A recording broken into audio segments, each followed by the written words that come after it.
Well, hello. Hi. I have to say I'm impressed that you're getting up at 8 o'clock in the morning to do a Zoom interview. Yeah. Well, I have animals, so I have to get up anyway. What do you have for? Well, I have one animal. He's right here on the bed. Cam, Oh, is it a Camden, cat or a Maine. dog? I can't even tell. Is it a He's a cat or a dog? cat because he's like, don't wake me up. I have to tell you a story. I tell everyone this. I got him from a shelter called Kitty Angels. They're from southern New Hampshire, northern Mass. And because they have so many animals that they can't think of names, they started naming all their cats after towns in Maine. Camden, Maine. All right. What do you have for animals? Well, so I am in a household with two other people, and collectively we have right now, well, my dog, a Frenchie, French bulldog, Frenchie. and yeah, and we have a pig, and uh, Pig. we have a Chihuahua and a Golden Retriever puppy that's 9 weeks. Yeah, 9 weeks old. So you can't you can't sneak into the kitchen and make a cup of coffee. So It's just not gonna happen. does the pig hang out with the dogs? Yeah, yeah. The pig is in the house. I've She's a never house really pig. got to hang out with a pig, but I hear they're extremely intelligent. That's the rumor. I mean, I haven't really. No, she's smart. I mean, I talk to her like a human, and I think she understands some stuff. But um, yeah, I feel like she's old enough now that we have to start like doing more stuff with her. I mean, we were taking her for walks for a while, but she she outgrew her harness and we haven't gotten a new one yet. So she's getting big. I don't think she's going to be like a giant hog. She's kind of like a mini pig version, but she'll be like 60, 70 pounds. It's pretty big. Wow. I did know someone else that had a pig for a while. I think he said he's got a different one. Did you know Nat Friedberg from the Upper Crust, the band The Upper Crust? I remember them. Yeah, I didn't know Nat personally, but I know of He them. had a Yeah. pig. People used Really? people used to go to his house to see the pig all the time. I forget what his name was. I never met him, but I love all animals, so I love Yeah, to me hear too. animal stories, without a doubt. Yeah. Um, I'm so happy to have you back on. I'm sure you realize by now that you wrote a song that's one of my all-time favorite songs, No Such Thing. From the first Oh, time I heard that song, I was just like, this is one of the greatest songs ever. oh, thank you. And I've tried to put it up with on my art page and just wherever I have an opportunity to get it up there, I always get it out there. I appreciate that so much. I'm not looking for any thank yous or anything. I'm just letting you know that I love that song. I love a That's so lot of cool. your songs, but that one Thank I you. love. Well, Um, that album is really eclectic. The Goodnight Euphoria is like I hadn't done an album in a long time, and this is in 2023, and I think it was a full length album I'd done in years, like maybe 6 years or something. And I just couldn't really rein it in. I wanted to do so many different styles that so that one's sort of like a 90s kind of throwback. It there's was really no one fun. I know that has as many styles as you have.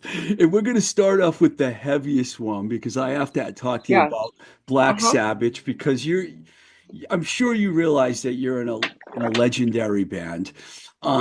All the reviews you hear about Black Sabbath have been positive. Sabbitch said Sabbath, sorry, Sabbitch. That's cool. The We band get has that a lot. built, yeah, the band has built a solid, enthusiastic fan base, delivering high quality performances, honoring the legacy of Black Sabbath in a unique, compelling way.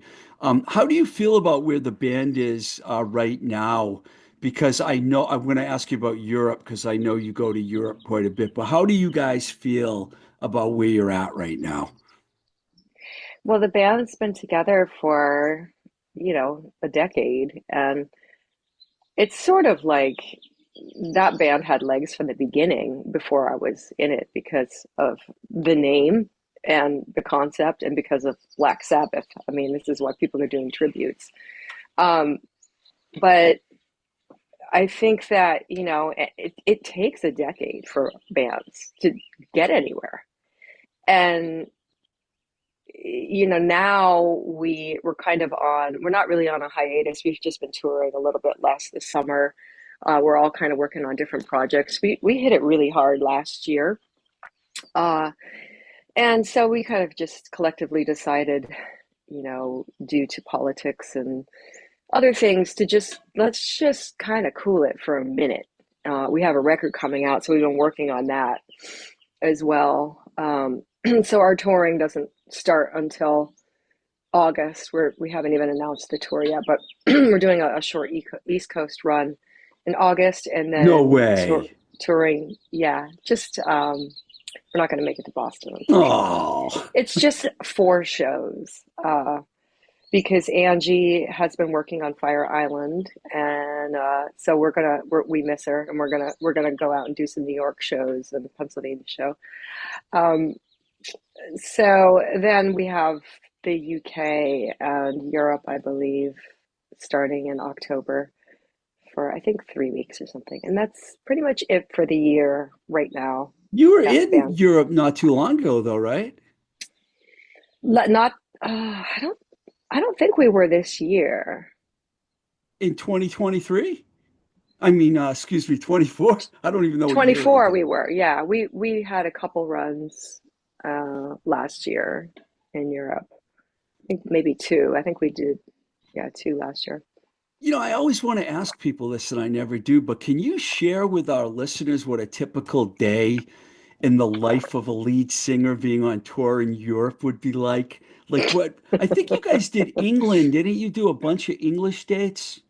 Yeah, we always do a lot of UK dates, which makes sense because of Sabbath roots. Did you ever play Uh, Birmingham?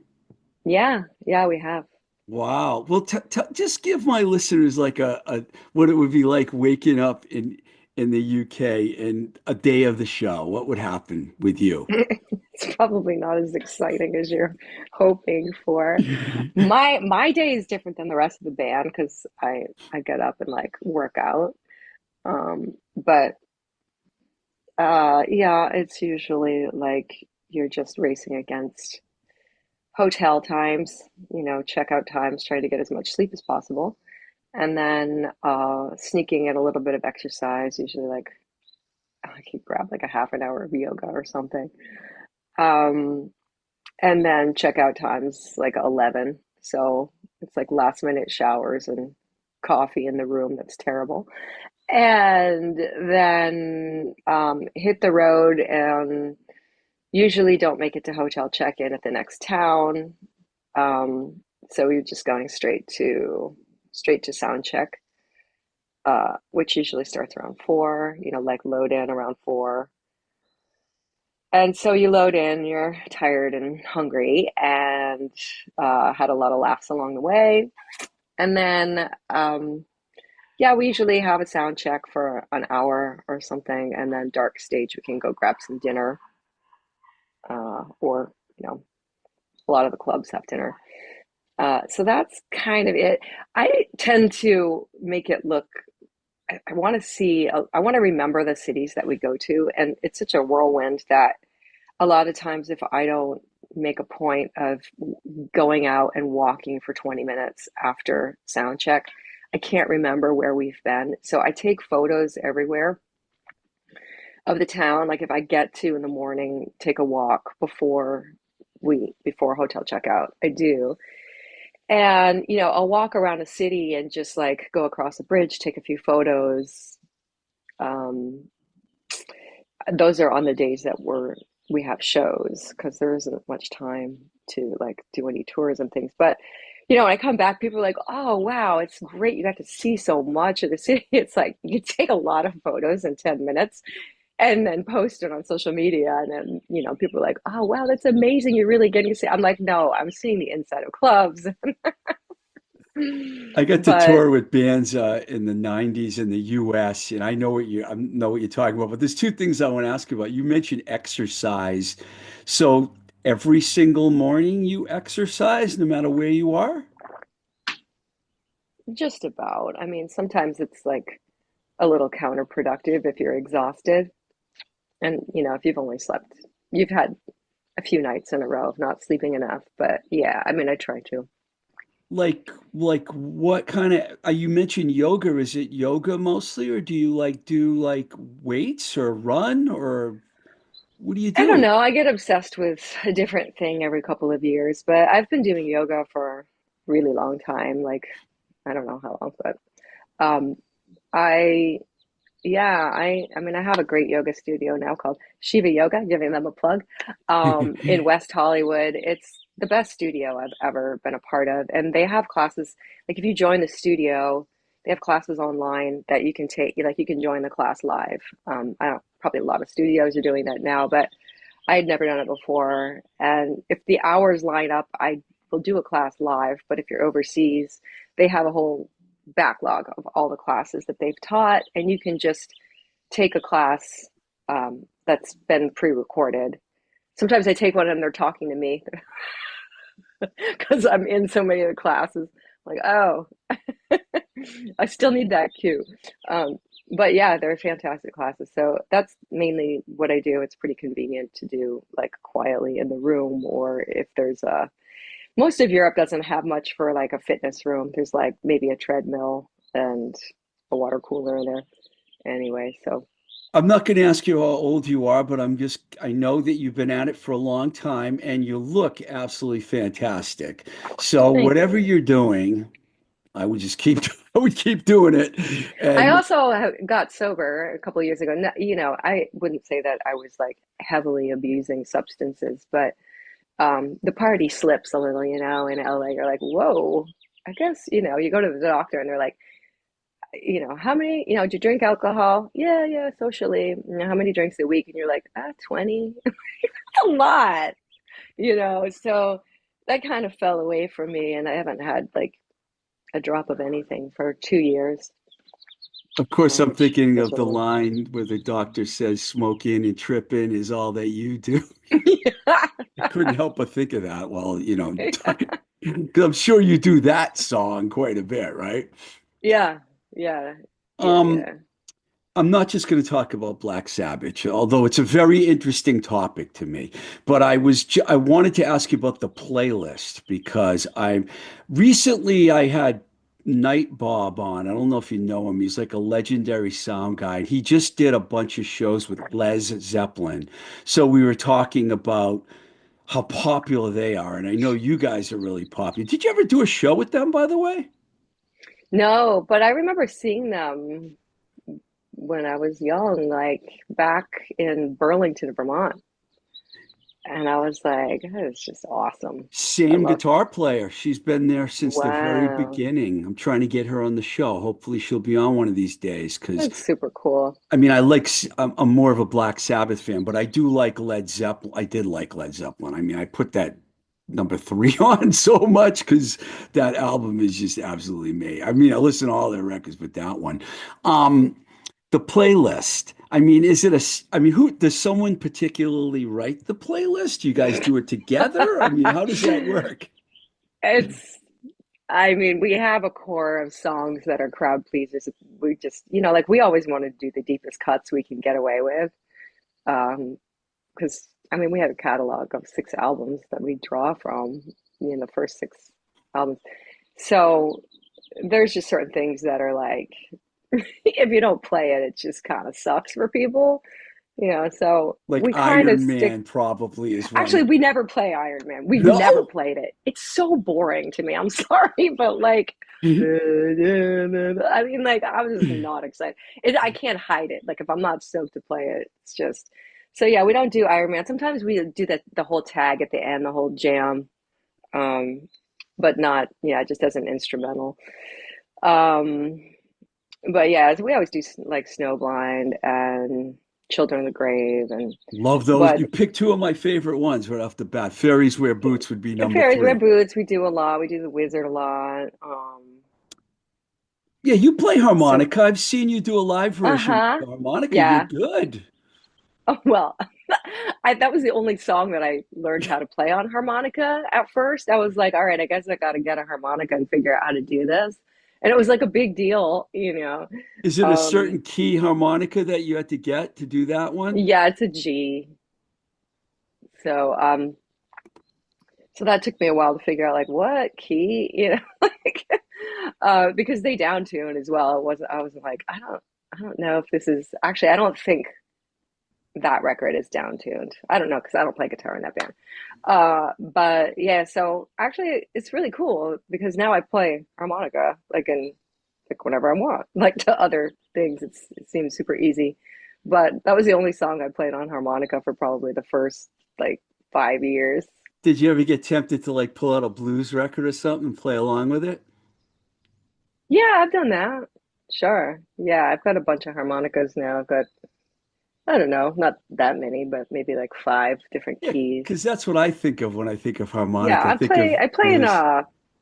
I play in my band Home Again, Home Again. It's like a three-piece vocal Yeah, I've checked out you station. guys. Yeah, Yeah. you got so much. You got a lot going on.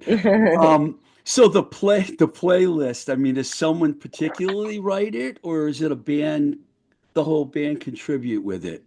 I don't have anything to do with it. Well, the thing is, because some of the albums are down tuned and some of them are not, we try to avoid too much guitar changing and tuning.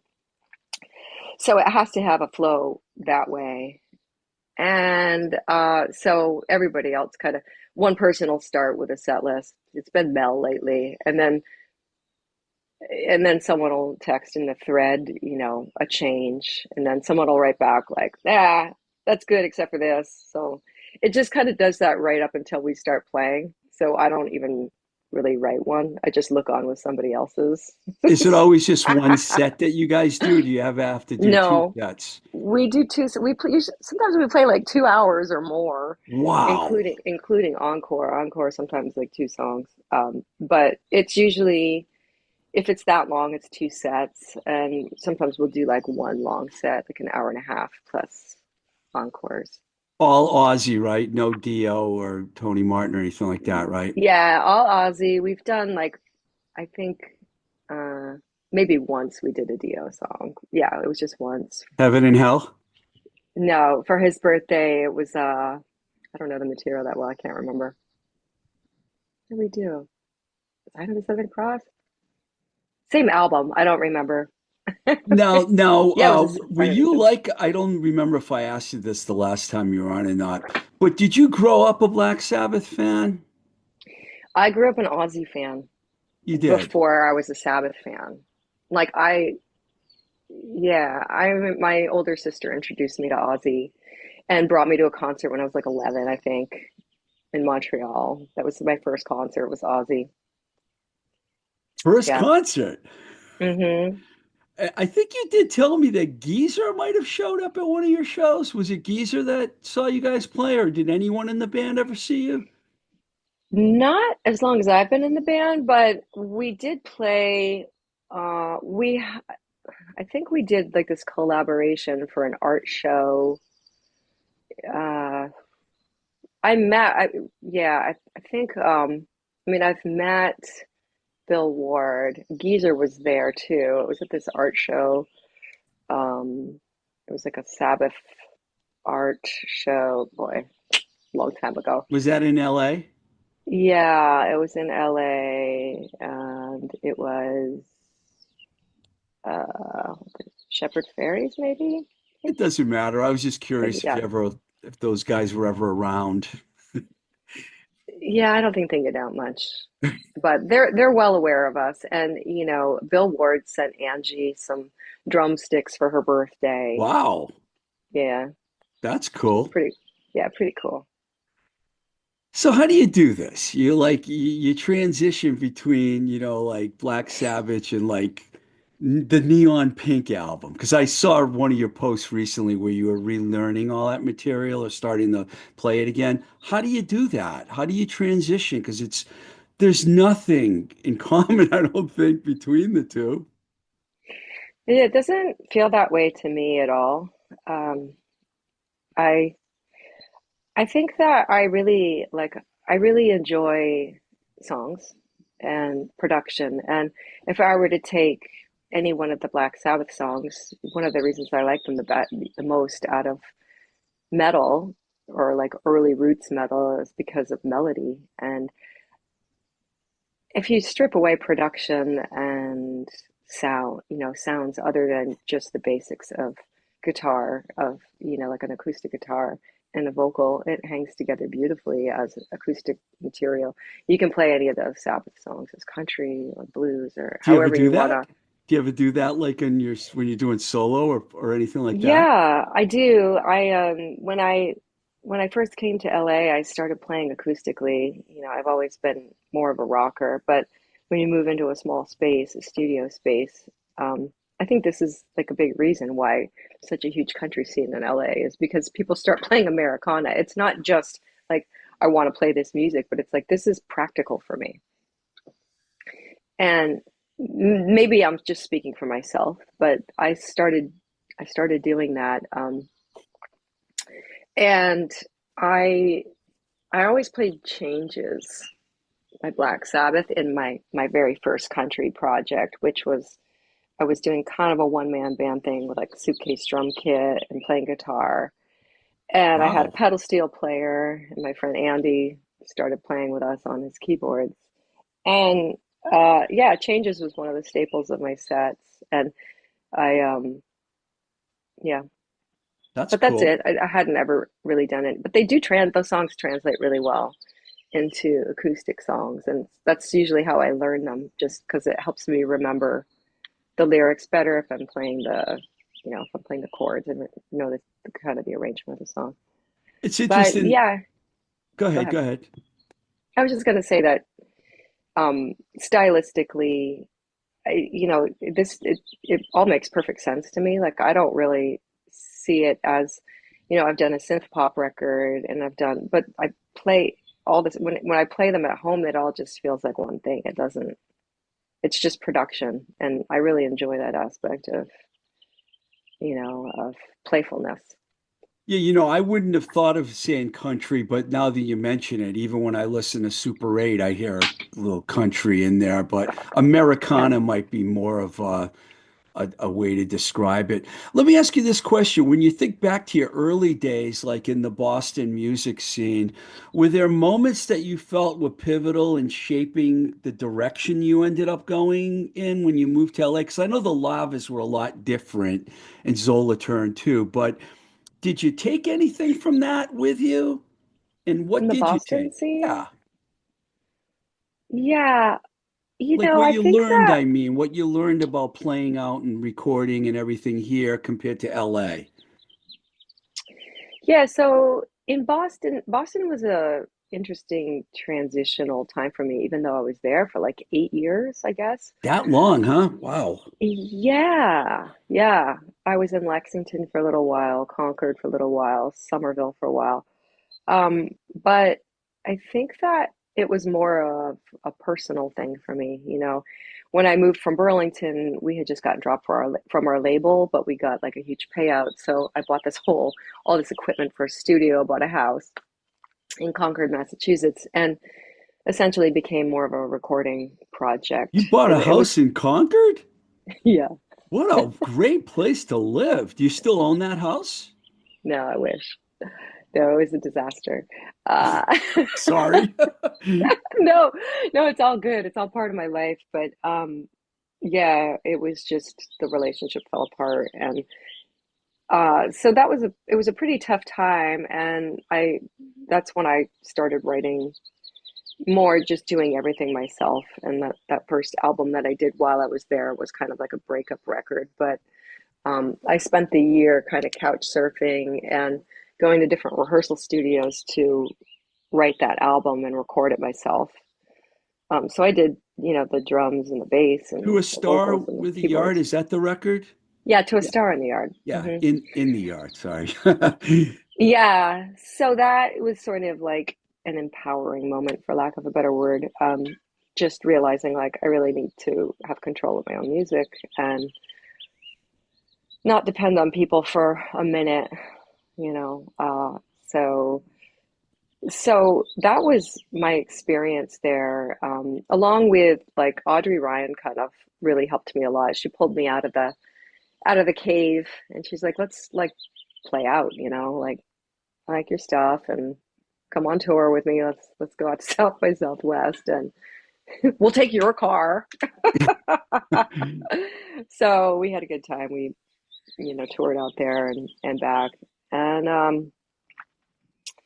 I think I was starting to get more into the acoustic thing, realizing how practical it was and how little it mattered about the style of music I was playing. It was more about how much I love writing songs.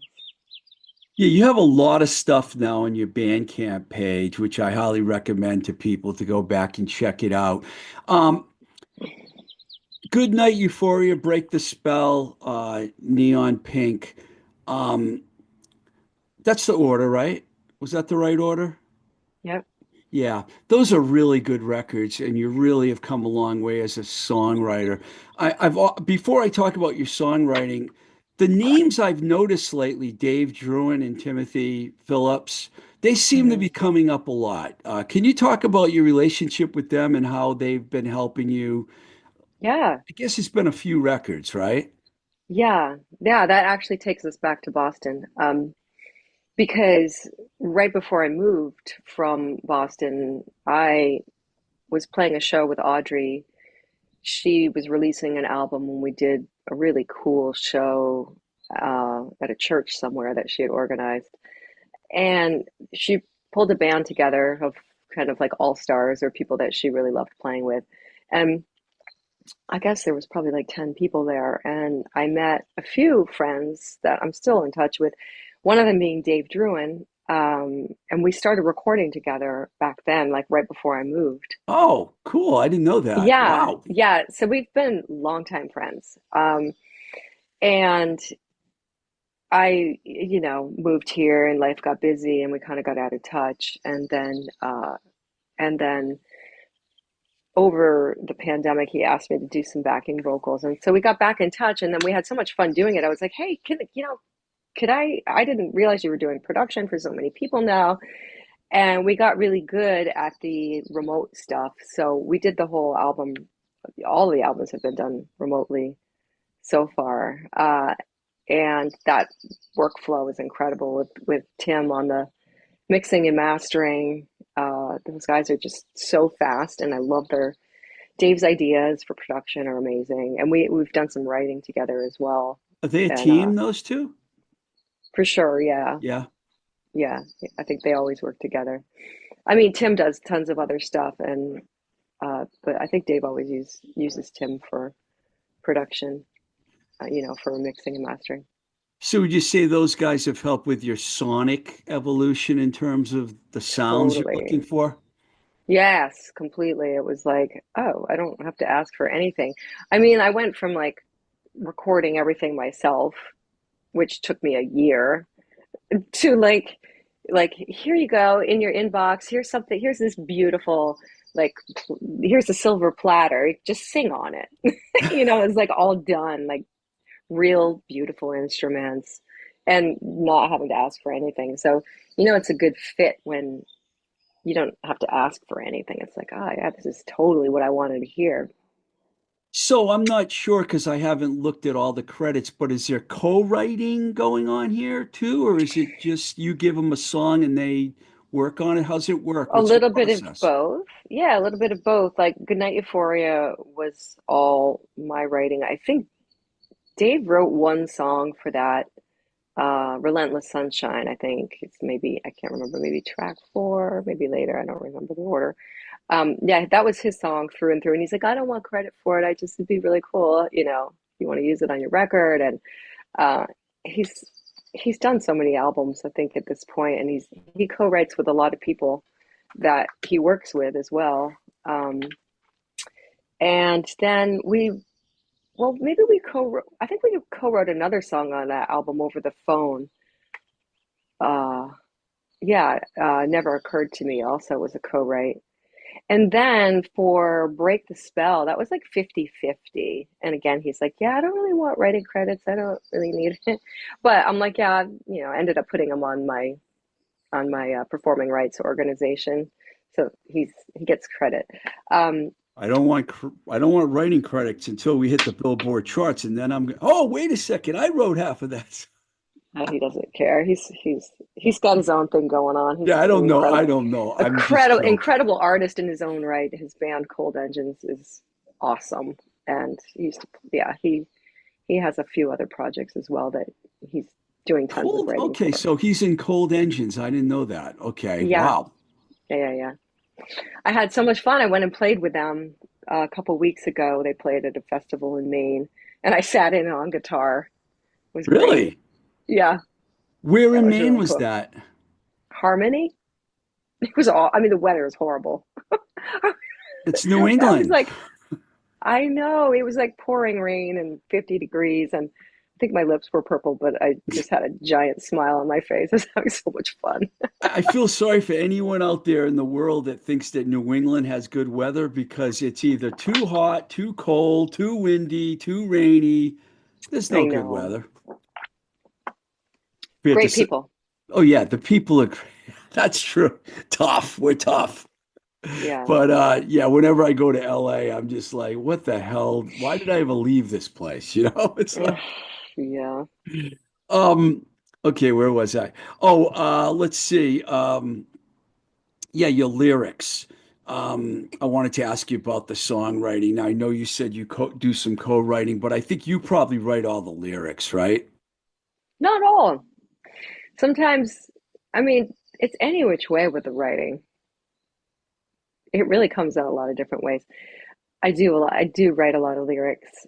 Um, Sometimes, like, there's a few songs on the new album, which is called Super 8, where I did most of the lyrical content, but Dave's stream of, like, because we have such a good friendship by now, doing so many records together, we have a business meeting and we'll end up talking for an hour before we even get to. I was like, oh yeah, what were but we have so much that we've talked about, and a lot of it, and it's like, oh, that's a great idea for a song, and I'll like write a title down, or he'll just have this stream of consciousness that's very poetic. You're like, hey, can you write this down? And so then I'll take that and tweak it and morph it into like another idea that I had. And it's not a big deal. Like the writing process is like a 20-minute thing between the two of us for, Okay, not very many people can say that. yeah, I don't know. It's just Some it people doesn't come. struggle so much with writing. At least that's what they tell me. Do you find that you return to similar themes and emotions when you're writing songs, or could it be just anything that comes out? Yeah, I think so. I mean, I don't usually know what it's about, and sometimes it's like a year late. I think that's one of the keys of like having an easy flow with songwriting is not analyzing it as it's coming out at all. So sometimes it doesn't make any sense. Like it doesn't have to be, I'm not a storytelling songwriter. I think that would be hard for me to be like more of a Bob Dylan type, or like, like if I was trying to model that sort of songwriting that could be about a very specific event. It's a lot easier if it's kind of trippy, and meaning is always going to weave its way in, I think. And, um,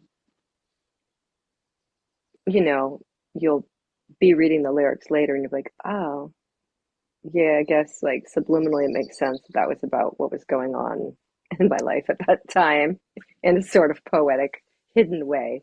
Well, I have to bring Um, up my favorite song that you wrote because no such thing as same place, same time. When you hear that line, you really think about that. And people say that all the time, but there is no such thing, right? Is that right. how you came up with that? It was like from a conversation about quantum entanglement, actually. Whoa. But it is the sense of like on the surface, it's just about like, you know, sometimes things that really matter just don't line up at all. It's like whatever you have in your heart. It's like you just can't sync it up with the moment for so many different reasons, you It's know? true. Yeah. So, Um, for example, if you were talking about a relationship, everybody in their life has had this thing with somebody that is like, oh, well, one of them is in a relationship at one time and then the other one isn't, and they can't. It's like, but you feel like in some ways, there was such a connection there, and you just never happens. yeah, I can relate to that. Yeah. Um, you just released the single, Super 8, fantastic song. Um, the video is just brilliant. Talk about the song and then the video and how you came up with the whole idea. Um, okay, well, that's my dog Tammy. She's drinking along. It's okay. Um, I love animals, so I don't care. the song Super 8, uh, I think that was one that started with music, with instrumental kind of like just kind of messing around on the guitar. And the meaning of it, um, it's kind of that one is kind of a storytelling song. It was like an idea of a character that is sort of like waiting around in a hotel room for a lover that never arrives. And in the process of that, assesses her life and realizes that um, she's really thirsty. Um, she realizes that she's participating in something that's damaging her, basically, and that it doesn't have to be that way. And it becomes about the unfolding of self awareness and responsibility with your emotions and um, self love and empowerment. Um, and so the video, I think, kind of shows that a lot more than the actual song. And I didn't know what that song was about at all. I mean, I think I kind of pasted those meanings onto it when I was asked in an interview to say what it was about because by doing the video and I did everything that by myself Yeah, I because love I that didn't you know what did to that. do. I can notice that you did the whole thing yourself. It's brilliant. Thank you. After I did it, I was like, it wasn't planned. It was just like, what can I do with these two spaces that I have rented? Um, and the ideas just kind of come through stream of consciousness, like some of them in the shower. I'm like, oh, that'd be fun. I can do like the outline of, in case anybody hasn't seen the video, I did like a scene where there was an outline in tape on the floor of my body, kind of like a murder scene. And I put my clothes into it and then, outlined it and then pulled the clothes up and then I was lying down in the in the outline and somebody asked me what that was about and I was like, what can I make this about? And I just sort of was like pulled the meaning from like the death of the ego in a relationship. It's like we're all seeking intimacy eventually and through spiritual evolution if you can kind of let go of the validation from another person and realize that it's, the self love piece is the only way you're going to get to that true intimacy with another human. Um, so I think that was kind of symbolic of that, was like, and then lying down in it and being like, this is just a shell of who I am. This isn't like really who I am. I'm going to try this on and then I'm going to get up. And um, so that's a big part of it. You nailed it. You're really all hands-on in artist. I really like that about you. I don't know if I asked you the last time we talked about some of your influences, but I don't know why I wrote this down. Jefferson Airplane, PJ Harvey, and Wanda Jackson. Did you at one point say that those were some of your inspirations? Yeah, for sure. I would say on the sidelines, and uh, those were probably some things that I listed on my website at a certain time. It's always shifting, you know. I think that I I tend to not be really listening to much modern music. I dip in every now and then, but production doesn't really turn me on too much, most modern music. So I often go back to whatever I have on vinyl for inspiration. And a lot of it really was a lot of music from the 60s and 70s. And I don't know what really, there's so much at this point that has influenced me through the decades that I can't really say. I mean, it's pretty watered down at this point. So Um, you don't listen to hardly any new music at all? um, by new, I wouldn't say like I will listen to new releases that come out, but there hasn't been that much that really has grabbed me that stuck with me. I mean, I do go out to a lot of shows and see my, you know, support my friends, and that's the stuff that I listen to, you know, is what are they doing? We have a great music community, and um, you know, we all play at each other's shows, we all sit in with each other, and Is I there think any? that's I mhm. was going to say, is there anyone else from the East Coast, New England, that is out there that you ever hang out with and play with? No, no, Do you not li- really. it's more of a melting pot of people from all over the place? Yeah, LA has that. Yeah, that's Although LA. for my album release show, which I haven't booked yet, but it's going to be at the end of July, the guys from Cold Engines are coming, the drummer and Dave. So Aaron Zarulis is the drummer, and Dave Druin he's going to play guitar and sing with me because he's all over the album as well. He's singing on it, and he's like, "Yeah, I really like to come and do." I'm like, great. So is it July, the release date? Yes, set for July 25th. And the vinyl, I mean, everybody says, don't book your show until you have your vinyl in hand. So it's scheduled to arrive sometime between July, maybe the 1st or something, and the 21st. So So what are the other tracks like on the record? Because I've only heard Super 8 at this point. I mean, is it in the same vein? Super 8, there's a couple of songs that are rockers like that, you know, kind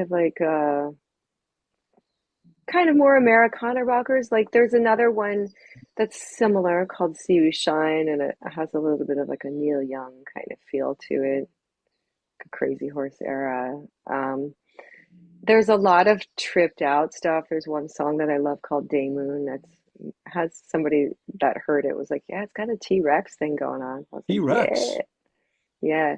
Um, and then some more kind of singer-songwriter-ish stuff, but it's a lot of the percussion we did is a little experimental. Like it's all sounds from objects in the room and mouth sounds. Like we did a little beatboxing, and it's an interesting listen. Uh, and it all just fell together beautifully. My friend Dan Grimsland, who has played with me in different projects, is also playing on that record. He did drums on a few songs as well.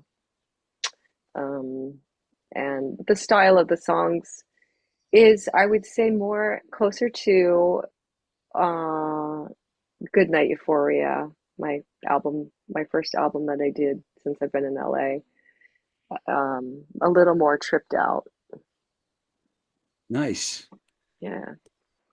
You seem like, I meant to ask you, do you have a venue booked for your show? No, it's still, No. Not yet. Yeah, I've been looking. I've been like looking for the right place and the right time. You do it all Um, yourself? Unfortunately, yes. I am not really. I really sometimes go get into a dark frame of mind when I have to do marketing and I have to do like booking. It's just like opposite. And I'm sure so many people that are musicians and artists can relate to having to do this sales pitch thing.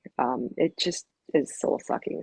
I mean, I'm trying to love it and embrace it, but it just makes, I get this like imposter feeling. Like, like booking shows is like the bane of my musical career.